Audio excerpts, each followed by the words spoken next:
sampai berapa? Ini, Pak. Dari 1 sampai 4 miliar, Pak. Oh, sampai 4 miliar? Iya. 3,9 miliar. Wih, luar biasa. Karena Ini kita sisanya catat milik lagi, Allah Pak. Subhanahu wa taala. Pak, dicatat Milik loh, Allah Pak. Subhanahu wa taala. 3,9 M, Iya. Pak. 3,9 M, Pak ya. Apanya? Angkanya? Angkanya semua, Pak. Untuk Wah, proyek. kalau angkanya enggak. Wah, itu enggak tahu. Itu kita Rahasia dapur. Bagus, bisa diceritakan ini tentang apa nih? Kegiatan hari ini apa? Oh, kegiatan hari ini yang pertama, terima kasih Insa Media sudah hadir. Saya didampingi Mas Anung Bramantio, sutradara kita secara nasional, dan sepak terjang beliau kita sudah tahu. Dan Kementerian Dalam Negeri hari ini bersama Mas Anung Bramantio bekerja sama membuat film dokumenter atau dokudrama. Dokumenter dengan drama, real cerita success story. Ini kerjasama dengan Bank Dunia bersama program P3PD. Nah, arahan Bapak Menteri Dalam Negeri, Bapak Sekjen dan Bapak Dirjen Bina Pemerintahan Desa, Kementerian Dalam Negeri. Yang pertama, film ini untuk mengangkat leadership, entrepreneurship, potensi desa untuk menjaga urbanisasi dan penguatan perekonomian. Jadi jumlah desa kita yang 75.265 desa itu bisa meningkat perekonomiannya. Masyarakat sejahtera, yang dinamakan desanya maju, mandiri, dan sejahtera. Jadi ada 4 film dokudrama. Yang pertama di Kabupaten Tasik, yang kedua di Kabupaten Pesisir Barat, Provinsi Lampung, gitu ya. Yang ketiga ada di Maluku Utara, Tidore. Yang keempat ada di Tidore, satu lagi ini ya. Tasik, Tidore, Krui, Maluku Utara, Krui, sama Sumatera Barat. Ada 4 lokasi. Termasuk video 100 konten dalam rangka menjaga penguatan persatuan dan kesatuan atau cooling system. Siapa saja yang terlibat, sasaran isu strategisnya, kepala desa, sekretaris desa, lembaga kemasyarakatan, di dalamnya ada RT, RW, PKK, dan Posyandu dalam menjaga persatuan-persatuan dalam menghadapi pemilu dan pilkada serentak di tahun ini. Kalau untuk inisiatifnya dari mana nih Pak? Inisiatifnya dari Kementerian Dalam Negeri. Kebetulan Bapak Menteri selalu menggaungkan terkait dengan urbanisasi. Jangan sampai usia produktif yang muda-muda di sini pindah semuanya ke kota. Terjadi urbanisasi. Apa yang terjadi? Ketahanan pangan akan terjadi. Inflasi akan tinggi. Makanya bagaimana desa itu tetap maju, kita tinggal di desa, rezekinya orang kota. Nah, makanya insan muda, mari sama-sama kita membangun desa. Siapa saja yang hadir, ini Mas Anung dengan teman-teman yang hadir, semua yang ada di Indonesia, majukan desa kita. Karena negara kesatuan Republik Indonesia tidak akan ada tanpa ada desa dan kelurahan. Pak, ini proyek kali pertama atau bagaimana, Pak? Ini pertama kali, baru pertama kali, dan mudah-mudahan bisa menjadi gaung yang seterusnya agar bisa memajukan perekonomian terutama di desa dan kelurahan. Dari 4 video kemudian yang 100 konten 100 itu akan diputar di mana aja, Pak? Diputar di seluruh Indonesia, dan kebetulan kita juga akan bekerja sama dengan kementerian terkait, gitu ya. Beberapa kemarin kita hubungi Farpi juga ya Mas Anung untuk bisa memajukan film tersebut, baik film dokumenter maupun konten video 100. Jadi nggak akan mungkin diputar di bioskop atau mungkin di TV-TV Oke. nasional? Baik, yang pertama kita akan bekerja sama dengan Netflix. Dasar hukumnya kita sedang bahas dengan kementerian terkait atau OTT yang atau lain. OTT yang lain, gitu ya, untuk bisa memberikan masukan seperti yang tadi sampaikan. Kalau film apa namanya tuh Discovery Channel seperti itu, ini bisa ditonton juga. Ini edukasi loh, edukasi bagi kita semua untuk memberikan kontribusi yang positif pada negara kesatuan Republik Indonesia. Yang kedua, apalagi yang bisa terbaik? Ternyata kawan-kawan mungkin yang di media akan melihat, Indonesia ternyata banyak yang bagus loh, bukan itu lagi. Dan ini trigger kita untuk mendorong 4 lokasi, dan mudah-mudahan ini bisa berlanjut untuk tahun-tahun berikutnya. Ada Mas Anung? Keterlibatan aktor nasional ya, Mas. Ada Rania. Ya, kita ya untuk di film ini aktor-aktor itu menjadi wakil dari penonton. Jadi kita melibatkan ada Alfi Alfandi yang pernah main bersama saya menjadi Ustadz Jeffrey pada saat itu. Terus kemudian Rania itu pernah bermain menjadi Raja Ajeng Kartini, ya kan. Terus ada 2 pemain yang memang itu memiliki potensi khusus seperti Vina Philip itu aktor teater, tetapi dia atlet, ternyata dia atlet karate ya, wushu ya, atlet bela diri. Terus kemudian Mawar itu seorang atlet dari surfing. Jadi jadi 2 memang betul-betul bintang, terus 2 itu memang public figure, tetapi memiliki kemampuan khusus di situ. Jadi kita melibatkan itu.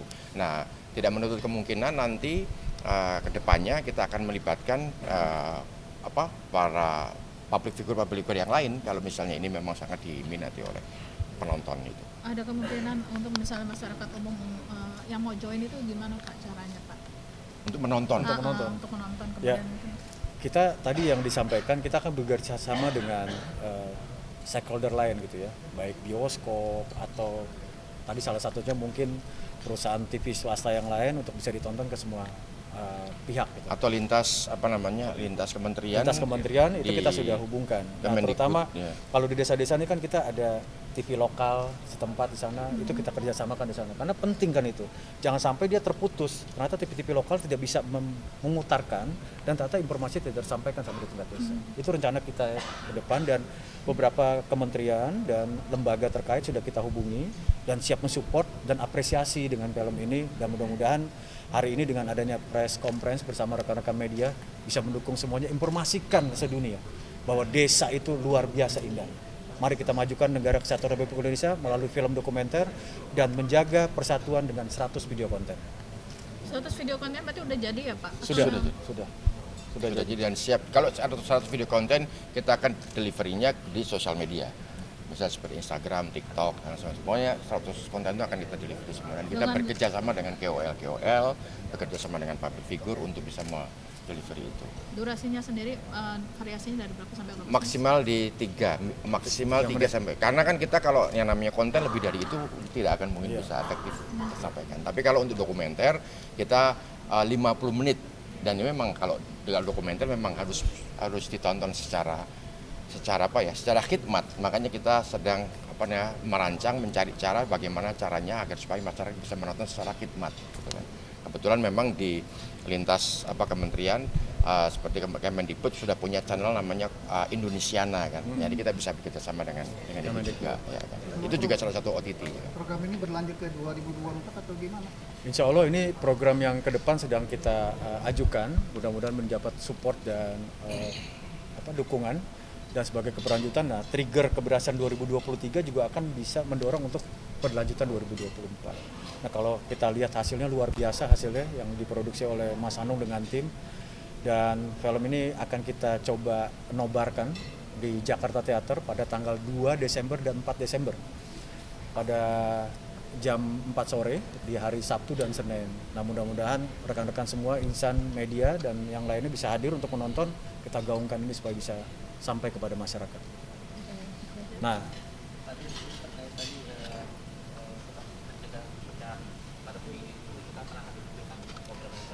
ya kita ini berakhir pekerjaan ini kan di tanggal 6 Desember sudah selesai semua. 6 Desember kontrak dengan Mas Anung, dan sesudah tanggal 6 Desember kita akan coba edarkan terus sampai tahun 2024. Kita tayangkan, kita putar lagi, kita berikan ke WA group atau konten lainnya yang bersifat media sosial untuk bisa ditonton oleh semua aspek. Tujuannya itu. Mudah-mudahan dalam minggu kedua bulan Desember 2023 ini sudah bisa tayang sampai tahun depan. Terima kasih banyak Pak. Nah ini coba Mas Anung menghadap ke belakang dulu. Nah. Desa dalam minggu. Ini film desa dokumenter pertama dari yang lainnya mungkin yang pernah Mas Anung pegang nih. Oh enggak, saya itu sebenarnya tertarik dengan dokumenter itu sejak pas pandemi. Saya membuat film bareng Kemendikbud itu tentang potensi wisata, yaitu Borobudur yang saya pegang. Itu kan waktu itu programnya itu menggandeng sutradara-sutradara Indonesia, ada Mas Riri juga, ada Ismail Basbet, ada banyaklah di situ pada saat itu. Nah salah satunya adalah saya kebagian di Borobudur. Nah dari situ saya ngerasa bahwa wah ternyata dokumenter itu sebuah ilmu, ya kan, ladang pengetahuan yang luar biasa, bahkan ladang pengetahuan sinema yang hakiki. Makanya jadi teringat sekali waktu itu Mas Garin pernah bilang, ketika kamu mau membuat sebuah film fiksi, maka pelajarilah dokumenter. Beranjak dari dokumenter, maka fiksi kamu akan menjadi sangat kental dengan dengan humanisme di situ. Nah, saya baru merasakan sekarang ini. Jadi kalau saya berangkat dari fiksi kan, film fiksi, sekarang kemudian saya balik sekarang ke dokumenter, benar-benar saya mempelajari dokumenter, dan ini adalah dokumenter kedua saya, dan tentunya dibantu oleh teman-teman dari Jogja, Agni Tirta, dan juga oleh Regina. Mereka dua orang itu adalah filmmaker dari Jogja yang penggiat film dokumenter dan film independen juga di situ. Dan dari sini saya melihat bahwa bekerja dengan aktor-aktor yang bukan bintang, itu buat saya luar biasa, menyenangkan sekali. Mereka punya, kalau soal acting ya, nggak kalah, cuma bedanya mereka tidak dikenal oleh, bukan dikenal oleh penonton Indonesia, nggak, dikenal oleh produser-produser, gitu kan. Coba mereka itu punya keberuntungan yang sama, gitu kan. Maka film kita akan sangat beragam sekali. Itu sih sebetulnya. Kesulitannya sendiri apa sih? Kesulitannya nyaris nggak ada kesulitan apapun. Sebetulnya kesulitannya itu adalah logistik ya. Misalnya kalau syuting di daerah Jawa sih masih aman, misalnya di Tasik itu masih aman gitu kan. Tapi ketika saya harus syuting di Tidore gitu kan, di mana alat-alat kayak lampu, diesel, yang paling gede kan diesel gitu kan. Itu gimana saya harus membawa itu ke Tidore. Akhirnya kemudian kalau menggunakan diesel dari Tidore tidak kompatibel untuk syuting gitu. Itu yang susah, sehingga gambar yang di Tidore tidak sebagus yang ada di Jawa karena memang kita kesulitan membawa alat-alat itu. Dan kalau toh itu dibawa dengan kapal, itu bisa seminggu sampai sana. Karena Tidore kan ujung Indonesia gitu kan, ujung Indonesia paling atas gitu kan. Nah, itu yang sampai hari ini belum terpecahkan kalau seandainya kita memang betul-betul syuting secara proper di daerah-daerah tersebut. Mas disibukkan dengan aktivitas lagi banyak syuting gitu kan. Anak sendiri kemarin sempat sakit nih Mas, kabar. Ya itu Iya. itu cobaan sih. Anak saya itu kalau sakit itu sebulan sekali, sampai saya di rumah itu punya alat kedokteran. Dan kami tidak hanya saya ya, Saskia, terus kemudian para mbak-mbak itu, mereka itu sebetulnya perawat-perawat saya. Mereka bukan pembantu ya, lebih dari sekedar pembantu ya. Ya memang namanya juga pembantu ya, tapi lebih dari itu. Mereka adalah perawat anak saya. Jadi ketika anak saya itu urutan itu dari mulai Kana, Kala malah lebih sehat. Dari Kana, Kaba, yang paling parah itu Kaba, terus kemudian di bawahnya Kaba ada Brekata, Bre sama Kama. Sakit apa kalau bisa? Semua punya penyakit pernafasan. Dimulai dari asma. Saya kan turunannya asma. Ya, kemudian nurun ke anak-anak ya kan. Kana itu bahkan divonis paru-parunya itu tidak bisa menampung 100% nafas gitu kan. Jadi dia hanya bisa menampung nafas itu 60%. Itu yang membuat karena itu orangnya itu males, nggak mau beraktivitas karena nafasnya nggak 100% gitu kan. Beda dengan Kala itu kan itu anak itu paling sehat sekali. Dia turunannya Saskia sekali. Saskia itu kan nggak pernah sakit dan nggak punya penyakit bawaan. Kalau saya udah alergi debu ya kan, terus alergi dingin sekarang, terus ditambah sesek gitu kan. Wah, rasanya pengen nyimeng aja. Kan nyimeng obat kan sebetulnya kan. Iya dong, ini ada obat. Di sini aja dilarang. Di Belanda kan legal gitu Tapi kan. ada 2 anak yang sakit ya sekarang ya? Sekarang sebetulnya anak saya itu 6, semua sakit semua kecuali Kala. Kala itu memang sangat, itu tadi yang saya bilang sangat kuat sekali. Jadi dia 100% itunya nafasnya, sehingga dia bermain bola, dia bermain drum, dia aktivitasnya luar biasa gitu kan. Tapi yang lain ya kayak Kaba gitu kan, dia bermain bola ya kan, tapi kemudian ketika sudah kena debu terus alergi kucing bulu ya kan, wah itu repot. Dan masalahnya adalah ibu mertua, mama mertua itu sangat pecinta kucing, dan kami juga pecinta kucing. Siapa sih yang nggak mencintai kucing gitu kan. Waktu itu pernah kita dihadiahi kucing ya kan, dan itu kita semua anak-anak suka. Tapi akibat dari semua itu Kaba jadi masuk ICU karena itu gitu kan. Dari semua itu baru kemudian kita relokasi kucing-kucing kita ke tempatnya mama. Nah persoalannya setiap kali main ke tempatnya mama mertua selalu sakit. Nah kemarin Kama lose control gitu kan, karena ya gimana kan, mertua kangen sama cucu gitu kan, pengen engkau nggak pernah datang gitu kan, ya karena kita datang gitu kan, kita datang besoknya langsung masuk rumah sakit karena pneumonia, karena alergi bulu. Nah ketahuannya alergi bulu, kita cek di beberapa rumah sakit, salah satunya adalah di Singapura, ternyata semua mengidap alergi bulu. Antisipasinya seperti apa sih Mas, parentingnya sendiri kan kalau misalnya anak sakit panik gitu, dan cara mungkin mengontrolnya sendiri dari kepanikan itu sebagai orang tua seperti apa sih Mas? Mempelajari dulu penyakitnya apa ya kan. Nah, penyakit itu kan pasti ada solusinya, ada penanganannya. Kalau kami penanganannya pertama adalah oksigen. Itu alat saturasi dulu. Alat saturasi itu penting. Mau tidak mau kita harus membeli, ya kan. Kita membeli nggak cuma 1, 2, kita bisa membeli sampai 3 gitu kan. Karena kita membutuhkan akurat. Dari saturasi itu akan ketahuan, akan terdeteksi bahwa nafas kita bagaimana, nafas anak-anak kita seperti apa. Dari nafas kita, dari saturasi itu kemudian triggernya akan kita mengkonsumsi tabung oksigen sendiri. Jadi sejak COVID kita sudah mengkonsumsi tabung sampai 2-3 tabung. Di rumah. 2-3 tabung. Jadi ketika anak saya kena alergi bulu tadi itu kan, bulu kucing tadi itu, kemudian kan sakit, ketika sakit kan drop. Nah, drop langsung disumpel dengan oksigen gitu kan. Jadi kita udah kayak imun gitu, ngerti nggak sih? Jadi ngeliat anak saya kayak anaknya, yaudah oksigen udah begitu sudah. Anak saya juga sudah begitu, sambil dia gambar, sambil dia diuap, sambil dia nonton, sambil dia diuap gitu, sambil dia main PS, sambil dia diuap gitu loh. Jadi sudah seperti itu kejadiannya.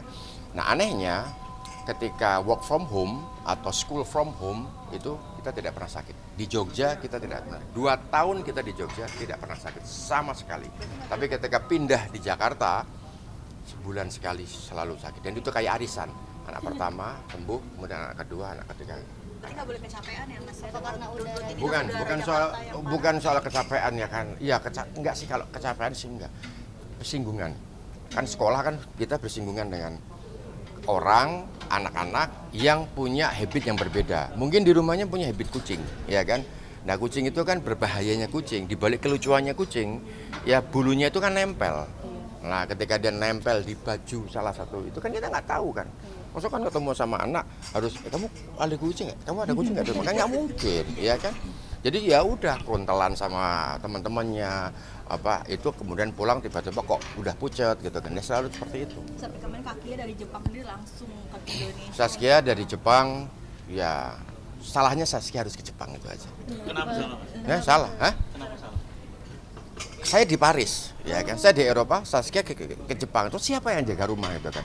Persoalannya saya ada di Paris, saya di Eropa karena urusan pekerjaan, urusan ini saya. Nih, ya kan, karena saya harus grading di Paris, jaga gawang lah, jaga rumah. Ternyata Saskia kebelet untuk healing gitu kan, healing sama teman-temannya. Akhirnya ya udah dia ke Jepang. Ya kita nggak bisa memaksa karena memang Saskia pekerjaannya di rumah sebagai ibu, sebagai istri juga luar biasa, dan dia di luar rumah dia juga seorang komisaris sebuah perusahaan hijabnya dia yang sudah sangat maju, terus ditambah lagi dengan menjadi aktivis Palestina Israel ini kan, ya itu malah lebih aktif lagi. Jadi dia membutuhkan tempat untuk healing lah. Nah kebetulan memang waktunya bersamaan sama saya.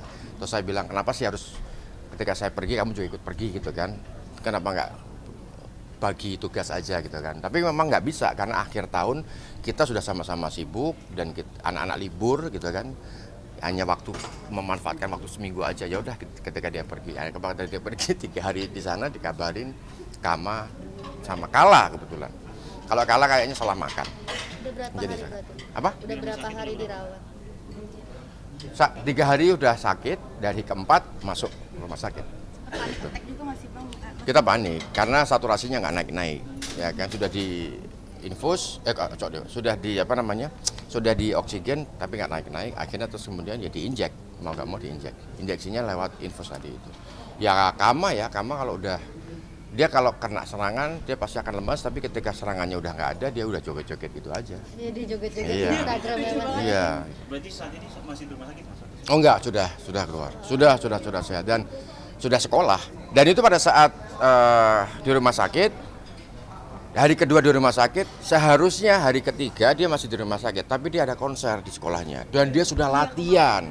Dan dia sudah ikut latihan, dan saya sudah berencana untuk pulang untuk menonton konser itu kan.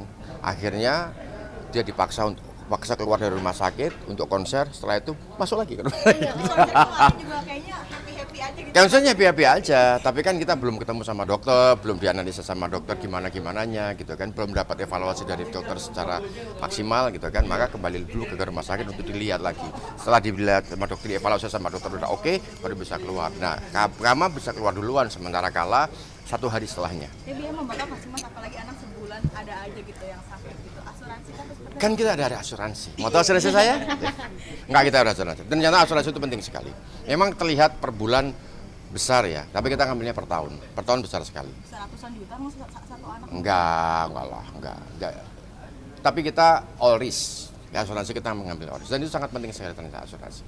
Oke, siapa yang mau endorse saya asuransi? Bicara aktivis Mas, istri kan kemarin juga aktif di Jakarta, kemarin Jepang juga ikut. Juga ada Jepang. Aktivis apa? Palestina. Kenapa?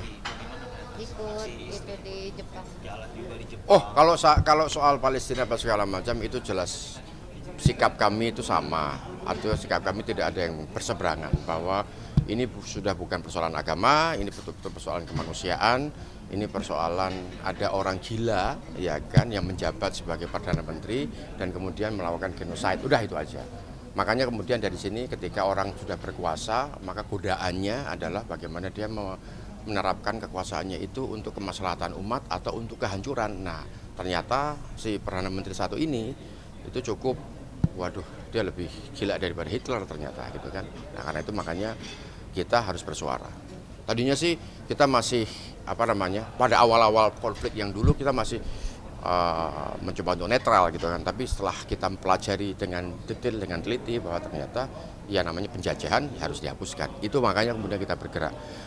Nah, gerakan kita ini sebetulnya gerakan untuk melakukan bantuan itu pasti. Ya, tapi yang paling penting gerakan edukasi.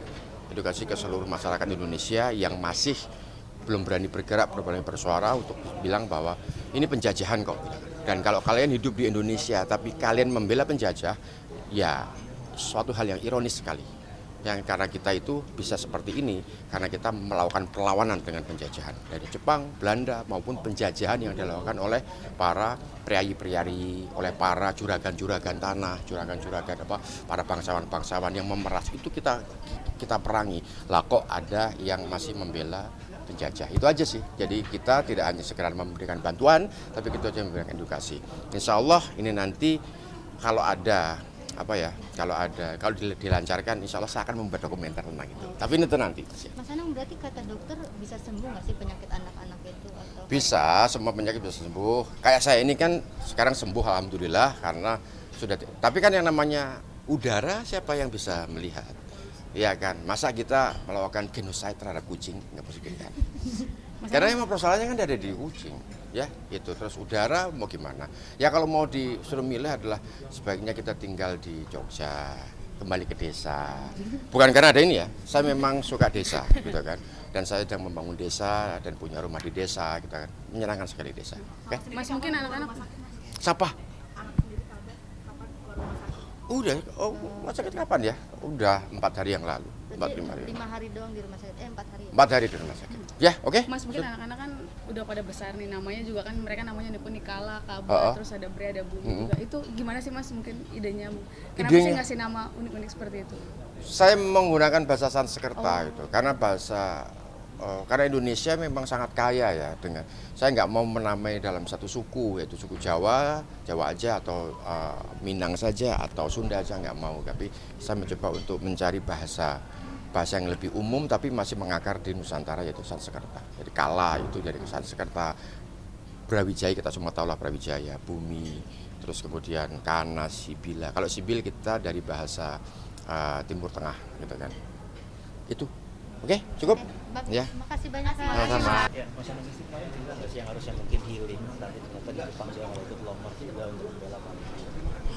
Ya menurut saya itu sebuah berkah aja, keberuntungan aja bahwa ketika Saskia di Jepang mendapatkan momen yang sangat berharga, yaitu bagaimana masyarakat Jepang yang bukan muslim, rata-rata bukan muslim, itu melakukan demonstrasi menentang penjajahan, serangan, perang antara Palestina dan Israel yang sudah bertahun-tahun dan saat ini adalah dianggap sebagai perang yang sangat menyedihkan gitu kan. Jadi di situ sebetulnya kita jadi sadar bahwa ini bukan persoalan agama, tapi ini menjadi persoalan penjajahan, persoalan kemanusiaan, persoalan yang harus diperhatikan bersama. Karena sudah bukan antara tentara dengan tentara, tapi sudah anak-anak korbannya, terus kemudian perempuan, terus kemudian keluarga dan mereka yang tidak bersenjata. Itu saja sebetulnya. Mas, media sosial juga terlihat bahwa dia juga mengajarkan anak-anak untuk gambar beberapa atribut kayak Safe Palestine, bahkan menggambar bendera-bendera mereka. Ini seperti apa Mas mungkin cara mengajarkan kepada anak-anak supaya tahu mungkin dengan tragedi World War? Pertama yang kita ajarkan adalah kalau untuk yang sudah agak dewasa, yang sudah bisa membaca kayak Sibil, makalah, kita kembali membaca Undang-Undang Dasar 1945. Kemudian alinea pertama kan mengatakan bahwa kemerdekaan itu ialah hak segala bangsa dan oleh sebab itu maka penjajahan di atas dunia harus dihapuskan. Nah, itu harus diterjemahkan betul, merasuk ke dalam pemikiran mereka. Saya mengandaikan kita punya rumah, terus ada tamu yang minta tolong kepada saya, kepada kami, ya kan, kepada anak-anak untuk dikasih makan, kemudian hidup di situ beberapa saat. Nah tiba-tiba tamu itu kok malah mengusir kita, kemudian menguasai, menganggap bahwa rumah ini adalah menjadi miliknya. Terus bagaimana sikap kalian, gitu kan? Nah dari situ kemudian mereka memiliki jawaban. Jawabannya bukan atas dikte dari saya, tapi jawabannya muncul karena memang mereka punya punya rasa ketidakadilan kan dengan itu semuanya. Dan itu yang akhirnya kemudian menyadarkan mereka tentang kasus Palestina dan Israel ini. Tapi merasa bangga mungkin memiliki istri yang mungkin menjadi aktivis juga kemarin di Jakarta, ikut bahkan keluar negeri juga. Ya. Dia ketika spontan langsung ikut juga. Ya tentunya kalau tidak bangga tidak mungkin saya nikahi gitu kan. Sampai anak 5 lagi gitu kan. Ya karena saya sangat terkejut karena Saskia pasca menikah dengan saya berubah drastis. Dulu sebelum menikah kita melihat bahwa Saskia hidupnya itu sangat bebas sekali, ya kan. Bahkan saya bisa mengatakan bahwa jilbab yang dia gunakan itu sebetulnya hanya sekedar penutup auratnya dia saja, tetapi hatinya itu tuh belum terjilbabi. Tapi setelah menikah perubahannya luar biasa, apalagi setelah memiliki putra Sibil, ya kan. Jadi Kana Sibila itu kan berarti Sibil itu kan Sibil itu berarti kan nabi, ya kan. Kana itu indah, bunga gitu kan, keindahan. Jadi nabi yang indah gitu kan. Nah mungkin karena nama itu yang menyentuh hati perasaannya Saskia dan jiwanya Saskia sehingga Saskia berubah sekali. Dia kemudian tidak menyukai kegiatan malam, dia tidak menyukai musik-musik yang seperti itu gitu kan. Dia menyukai musik, dia menyukai nongkrong gitu kan, tetapi pada saat menjadi istri dan menjadi ibu dia kemudian sudah berubah dan sekarang dia terlibat dalam pengajian-pengajian. Terus kemudian hari ini pun saya kemudian udah dibilang bahwa nanti setelah acara pemerintahan desa ini ikut saya ngaji ya gitu kan. Oh saya dengan dengan senang hati akan ikut gitu. Dan kemudian bacaan-bacaan ayatnya, bacaan sholatnya gitu kan, itu lebih lama, lebih panjang daripada saya sekarang ini gitu kan. Itu yang membuat saya akhirnya merasa aman, karena buat saya ketika seorang istri itu sudah terkoridori dengan agama, maka suami tidak perlu merasa khawatir dengan itu semuanya, karena yang menjaga langsung Allah gitu kan. Akan lain halnya ketika agama tidak menjadi pagar itu tadi, maka suami itu akan cerewet gitu. Dan ketika suami cerewet itu bisa jadi ditafsirkan sebagai pengekang, ya kan, pengekang aktivitas, pengekang ini, pengekang itu segala macam. Nah itu yang yang saya rasakan di dalam keluarga saya, terutama kepada Saskia, bahwa ketika saya berhadapan dengan Saskia sekarang ini koridornya adalah agama dia. Maka kemudian ketika terjadi penyimpangan sedikit segala macam, dia nanya, boleh nggak sih aku ke Jepang segala macam. Karena kamu sudah terkoridori dengan agama, maka kemudian tinggal kamu buka hadisnya aja gitu. Kalau saya seperti itu, kamu tinggal buka hadisnya aja. Boleh apa tidak? Kalau boleh ya lakukan, kalau tidak boleh ya tidak usah dilakukan. Udah sesimpel itu. Karena pilihan kamu sudah dipagari oleh agama. Jadi suami hanya tinggal begitu. Tapi lain halnya ketika seorang perempuan atau seorang istri atau seorang suami yang tidak terpagari oleh agama, apalagi dengan agama itu jauh, ya kan? ukurannya apa, ya kan? Ukuran untuk menasehati itu apa, ya kan? Itu yang mungkin terjadi konflik, cekcok apa? Karena perbedaan hukum pandangan, mungkin pandangan berasal dari keluarganya si perempuan seperti ini, keluarga laki-laki seperti ini, kemudian menjadi konflik. Tapi kalau agama, apalagi agama sama-sama Islam, ya kan tinggal kita ketika ada perselisihan, ada ketidaksetujuan, buka aja itu. Kita sama-sama satu agama toh, ya kan? Buka aja kitab, ya kan? Buka aja tafsir, ya kan? Buka aja hadis. Ya, gitu aja sebetulnya. Baru kemudian menjadi diskusinya itu. Jadi saya sangat bersyukur sebetulnya memiliki istri seperti Saskia yang terkoridori oleh agama itu. Apa yang membuat Saskia mungkin agak bertanya, boleh nggak aku ke Jepang? Apa karena meninggalkan Mas dan juga anak-anak sehingga timbul pertanyaan itu atau ada apa? Saskia selalu bertanya ketika dia melakukan sebuah aktivitas, misalnya biar bagaimanapun kan namanya Saskia dan saya itu lahir di negara Indonesia yang memiliki norma-norma moral budaya tertentu, terutama budaya patriarki dan budaya perempuan itu harus di rumah ketika menjadi istri, itu perempuan itu harus mendidik anak, nggak boleh bekerja, kayak itu kan budaya yang ditanamkan oleh orang tua kita gitu kan. Sehingga ketika melakukan kegiatan di luar budaya itu, dia pasti akan bertanya, misalnya saya boleh nggak sih bekerja gitu kan. Padahal buat saya Khadijah aja itu seorang saudagar, ya kan. Kamu tidak perlu bertanya juga sebenarnya. Tapi kan karena norma budaya kita yang sangat ketat itu, maka kemudian dia menjadi gampang ketika mau bekerja kan. Nah, dia bertanya kemudian. Nah, jawaban saya kan seperti itu. Nah, demikian halnya dengan boleh nggak sih saya ke luar negeri atau bisa jalan-jalan ke luar negeri bersama teman-teman apa segala macam. Itu kan satu hal yang tidak sesuai dengan norma budaya kita. Masa udah istri, udah punya suami, udah punya anak, anaknya 5, ya kan. Masa ninggalin hanya untuk bersenang-senang ya? Apakah boleh apa sekarang? Dia pasti akan bertanya, gitu kan. Nah, pertanyaan itu kemudian membutuhkan jawaban. Nah, jawaban saya adalah saya kembalikan kepada pilihannya dia. Pilihan dia agama ya saya kembalikan pada agama, gitu. Saya bocoran soal ingin berencana buat soal dua dokumenter Palestina itu hanya baru sepintas saja atau mungkin sudah direncanakan? Pada akhirnya ketika saya membuat film dokumenter tentang pemerintah desa ini, saya merasa bahwa kayaknya lucu ya kalau saya akhirnya membuat sebuah film tentang dokumenter tentang Palestina gitu kan. Tapi itu masih dalam pikiran aja. Aksesnya seperti apa kita belum tahu. Ya semoga saja nanti kita mendapatkan terkoneksi ya kan dengan aktivitas Saskia terkoneksi dengan seorang filmmaker yang ada di Palestina ya kan, akhirnya kemudian tersambungkan dan kemudian akan menjadi sebuah karya bersama. Kita belum tahu. Tapi kayaknya kok saya kepengin gitu. Itu aja sih. Terima kasih.